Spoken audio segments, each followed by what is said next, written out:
አሰላሙ አለይኩም ወራህመቱላሂ ወበረካቱሁ ድና የተከበራችሁ የቻናሌ ተከታታዮች እንዴት ናችሁ? ከኔ ጋር አልሐምዱሊላህ ረብል ዓለሚን። ዛሬ የሚገርማችሁ ነገር አዳሬን ማለት ነው በፍርሃት ቁጭ ብዬ ነው ያደርኩት። ለምን ቁጭ ብዬ እንዳደርኩኝ የምነግራችሁ ይሆናል። ቪዲዮውን እስከ መጨረሻው ተከታተሉት። ላይክ፣ ሼር፣ ሰብስክራይብ ማድረጋችሁን እንዳትረሱ። እስኪ እንደኔ ጅብ የሚፈራ ወላሂ ጅብ እኔ በጣም ነው የምፈራው። ድምፁ ሁላ በቃ እንደዚህ በተለይ ኪኪኪኪ ምናምን ነገር ሲያሽካካ ማለት ነው በጣም ነው የምፈራው። እና ከበሩ ውጭ እንኳን ቢሆን ራሱ በጣም ነው የምፈራው። እና ዛሬ ደግሞ ግቢያችን ገብቶ ነው ያደረው። ያው ቤት በር ማለት ነው። እስኪ ያሳያችኋለሁ የነበረበትን ቦታ ሁላ እና በቃ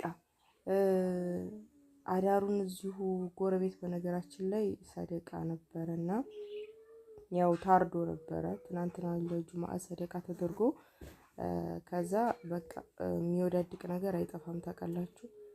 ለዛ መጥቶ ነው ለካ ይኸው በዚህ አጥሩ እንደምታዩት አይደርቄ ነው። ያው ይሄ ጎረቤቶቻችን አጥር የኛን እዛ ማዶ ያለው ነው እና በማገር በምናምን ስላልሆነ ያልታጠረው አይደርቄው ዝም ብሎ ስለሆነ እንደዚህ ያለው ቅጠሉ ማለት ነው ታውቁታላችሁ። ይሄን ቅጠል ይሄ ነው የበቀለው እና በዚህ ነው እንግዲህ ከፍ የገባው። በነገራችን ላይ ቅንጭላቱን የሚያሾልክ ትንሽ የቀዳደም ካገኘ ከዛ በዛ ሾልኮ ይገባል ምናምን ይላሉ ሰዎች። እና መጀመሪያ ጠባብ ያለች ቦታ ነበረች። ከዛ በኋላ ስብርብር ብሎ አይደርቄው ከስር እንደዚህ ሲወጣም በጣም ወፍራም ነው አሉ። እዚህ ጎረቤትን ያላየሁትም ወንዶቹ ናቸው ወጥተው ያዩት ማለት ነው። ትሪ ምናምን እንደዚህ ጎረቤት ምናምን በጣም ሲያንካካ እንትን ሲረብሽ ምናምን ሲሰሙ ወንዶች ወጥተው ነበርና በጣም ወፍራም ነው አሉ ማለት ነው። እና እኔ እንኳን ልወጣ እዛው ሁኜ ራሱ ጭንቀቱ ሱብሃንአላህ። የሚገርማችሁ በቃ ቁጭ አልኩኝ። እንዴ አይኔ እያየማ እዚህ ተቀምጦ ጎኔ እንቅልፍ አይወስደኝም ብዬ ቁጭ ብዬ አደርኩኝ።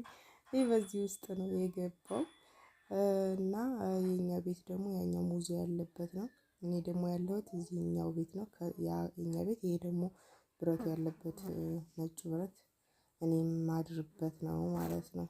ያው እንደነገርኳችሁ እዚህ ነው ያለሁት እኔ። ያኛው ቤተሰብ ቤት ነው እና በቃ የሆነ ከበሩ ከድጃፉ እንግዲህ ከመውጣበት ከበሩ ከቤቱ በር ላይ ስለነበር የነበረው እሱ በጣም አጥንት ምናምን የለቃቀመውን ቁርጥምጥምጥምጥም ያደርጋል። እና እናቴ ደግሞ በርሚል ገድባ ነበር እና ያንን በርሚል ውሃ ማታ አካባቢ መጥቶ እየቀዳዋለች ትታው ተኝታለች። ዘግታ ውሃውን ማለት ነው ቁጭ አልልም ብላ እና ግማሽ ነው ያለው ውሃው ለእኔ ሊጠጣ ገብቶ ይሁን እዛ ውስጥ አላስወጣው ብሎ ለካ ይዞታል። ከዛ በርሚሊቱን ይቺ ናት በርሚሏ ትንሿ እዚህ ውስጥ ሲገባ ሲይዘው እየጎተተ እዚህ የነበረውን ገድበው የነበረውን በርሚል ማለት ነው እዛ ማዶ ወስዶታል። ከዛ በቃ በጣም እናቴ ጧት ስትነሳ ራሱ ተገረመች። እኔ ሌሊት ሰምቼዋለሁ እያንኳኳኑ ወንዶች ምናምን ወጥተው ሲንጋጉ። ከዛ እነሱ እናቴ አልተነሱም። እኔ ለብቻዬ ነው የምተኛው ብያቸዋለሁ። ልጆቼ ጋር ነው ያለሁት እዚህ ከኔ ቤት ማለት ነው። እዚህ ጋር በርሚሊቱን ይችን ከልፍቷት ውሃ ግማሽ አላት እና እሱ ለመጠጣት ነው ያው አንገቱን ያስገባው። ግን በጣም ወፍራም ስለነበረ ይዞት ከዚህ የጎተተው ዛኔ በራፍ ድረስ ለካ አምጥቶ እዚህ ነው የምተኛበት ቤት በራፉ ድረስ አምጥቶ ይታገላል ለካ። እና በቃ ርብሽ አልኩኝ። ልጁን አሞብኝ ቁጭ ብዬ ነበር ያደርኩትና በቃ አጥንቱን የሚቆረጥማል በቃ ያንኮሻኩሻል አጥሩን መጀመሪያ ገና ሲገባ። ከዛ እንደዚህ በመንገዱ ምናምን ደግሞ የሆነ ኪኪኪኪ ምናምን እያሉ በቃ የጅቡ ድምጽ ራሱ ሌሎችም አሉ መሰል በጣም ድምፁ በዛ። በቃ ወላሂ እዚህ የልጁ በሽታ አሞት ነበረ። እዚህ ደግሞ ጅቡ የሚያንኳኳው ሁሉ በቃ በዛ የተቀመጠውን እቃ ሁሉ ክልፍትፍትፍት ያደርጋል። ከዛ እነዚህ ባሌዎች በነገራችን ላይ የሉም ነበረ። ጧት ነው ያመጣናቸው። በርሚሊቱ ብቻ ነበር ያለችው እና እሷን ነው የሚጎትተው ከዛ በቃ እንደው ምን አባቴ ልሁን ወዴት ልሄድ እንደነገርኳችሁ የቤተሰቦች ቤት እዚህ ከበርሜሊት ወደዛ ነው። የኔ የተኛሁበት ቤት ደግሞ ልጆች ጋር እዚህ አሁን ያሳየኋችሁ በሩን እዛ ነው እና በጣም ፈራሁኝ። ወዴት ልሂድ ወላሂ። እና ፊት ለፊት ሰርቪሱ ላይ ያለችው ልጅ ራሱ ማለት ነው ሽንቴን ልሸና ልወጣ ብዬ አለች። በቃ እንዴት ብዬ ልውጣ? በቃ ፈርቼ ምቅ አድርጌ እዛው ተቀመጥኩኝ አለችና በቃ እዚህ በራችን ገብቶ በጣም ከባድ ነው ወላሂ። በዛ በመንገዱ ሲሄድ ራሱ እንዴት ነው የሚያስፈራው እየጮኸ ሲሄድ። እና ደግሞ እዚህ የናስ ሜዳ በቃ የጅብ መናኸሪያ ነው፣ የታወቀ ነው ድሮ ጀምሮ ማለት ነው። ወንድሜ አንድ ጊዜ ወደ አዲስ አበባ ሊሄድ እዚህ 10 ሰዓት ላይ ማለት ነው ባሱን እንትን ሊል ሲሄድ አገዱኝ አለ መንገድ ላይ። በቃ እዚህ የማርያም ወዝ ቀብሩ በቃ እንዳለ አንዱ በዛ ሲሮጥ አንዱ በዚህ ምናምን ደግሞ ጅብ አንዱ ልብ አንዱ ሩጥ አንዱ በኋላችሁ ምናምን እንደዚህ ሩጥ ሲል ይጥላችኋል ራሱ እንትን ይላችኋል ጥላው ሲወድቅባችሁ ይባላል። እና እንደዛ ለማድረግ በቃ እዚህ ገበሬዎቹ ሲመጡ ምናምን በቃ ቡርቃ ምናምን ችግር የለብንም ስንሄድ እናድራለን አዳራችን ይላሉ። ግን እዚህ ማርያም ወንዝ ለማለፍ በጣም ከባድ ነው። ጅብ በቃ መናኸሪያ ነው እንዳለ መሸት ካለ በቃ ከኢሻ በኋላ አብሽር ሲጀመር ማግሪብ ከገባ በኋላ በቃ ሰው አያንቀሳቅስም። ቦታው መጥፎ ቦታ ነው እና ሰፈራችን የጅብ መናኸሪያ ነው። በጣም ነው የሚገርመው ወላሂ ያስፈራል። እና ዛሬ አዳሪን ምን ልጄን ማሞብኝ ስጨነቅ አደርኩኝ። የጅቡም እንትን ሲያስጨንቀኝ ነው ያደረው። ብቻ አልሐምዱሊላህ ተገናኝተን ያው ሰው ጋራ ተቀላቀልን። ደህና አድረን ጠዋት ሰው ጋር ተቀላቀልን፣ ሰው ጋር ተገናኘን እላቸዋለሁኝ።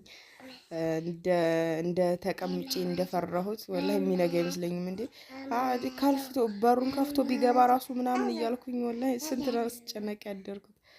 በጣም ከባድ ነው ስሜቱ። እስኪ እናንተ ብትሆኑ ምን ታደርጉ ነበር? በራችሁ ቢመጣ ማለት ነው። አትፈሩም እንደኔ? ወላሂ ያ አላህ ብቻ አልሐምዱሊላህ አላህ ይጠብቀን። አብዱራህማን አንተን ፈርተህ ነበር? ጅቡን ፈርተህ? እሱ ደግሞ አሞት ነበረ ብታዩ። አሁን ሐኪም ቤት ውሰጂኝ እያለ ነው እስካሁን ራሱ። እና ልንሄድ ነው አሁን እንግዲህ ነግቶልናል። እና ልጄንም ይዤ ሐኪም ቤት ልሄድ ነው። ዱአ አድርጉልን። በሽታ ገብቷል ደግሞ በልጆቹ ወላሂ ወደ ላይ ወደ ታች እያላችሁ እሱን ትክትክ ሲያረገው ወደ ላይ እያለው ነው ያደረውና በጣም ያስፈራል። ብቻ ይህንን ይመስላል እላችኋለሁኝ። ባባው ፈራህ ጅቡን? ሐኪም ቤት ልውሰድህ? መርፌሳ መርፌ ትወጋለህ እኮ አለ። መርፌ አትወጋም? ምንድን ነው ታዲያ የምትወጋው? ሽሮፕ ነው የምትፈልገው? መርፌ የለም። መርፌ አትወጋም። መርፌ ጡዝ እዚህ ጋር ያረግህም። ሽሮፕ ነው የምፈልገው? ይሄኔ ማር አሞ የባለፈው መርፌ ሐኪም ቤት እኮ ሐኪም ቤትማ ልንሄድ ነው። የባለፈው መርፌ አሞህ ነው እዚህ አማማ መርፌው ጥው ወረገ። መርፌውን ጥው ወረገ እና ምን አሞህ ሰውየው? እኔ ማር አረገ። አይዞህ ነው አሁን ሳምንህን አሞህ ነው የምትሄደው? አሞህ ያው አልፈልግም መርፌ ሽሮፕ ነው አሞኛል፣ ባለፈው አሞኛል እያለ ነው ሰውየው። ጥው አድርጎልኛል እዚህ ጋር እያለ ነው። እንግዲህ ወደ ሐኪም ቤት እንሄድ ነው። ዱአ አድርጉልን። በሽታ ገብቷል። ወረርሽኝ ነው መሰላችኋል ወዶችዬ። ከትናንት በፊትም ወላሂ ወስጄው ነበር ሐኪም ቤት። አሁንም መልሶ እንትን ሲልበት ድጋሜ ለወስደው ነው። እና የዛሬው ቪዲዮ ይሄን ይመስላል። ላይክ፣ ሼር፣ ሰብስክራይብ ማድረጋችሁን አትርሱ። በቀጣይ ቪዲዮ ተመልሼ እስከመጣ አላህ ሰላማችሁን ያብዛው፣ ሀገራችንም ሰላም ያደርግልን። ወሰላሙ አለይኩም ወራህመቱላሂ ወበረካቱ።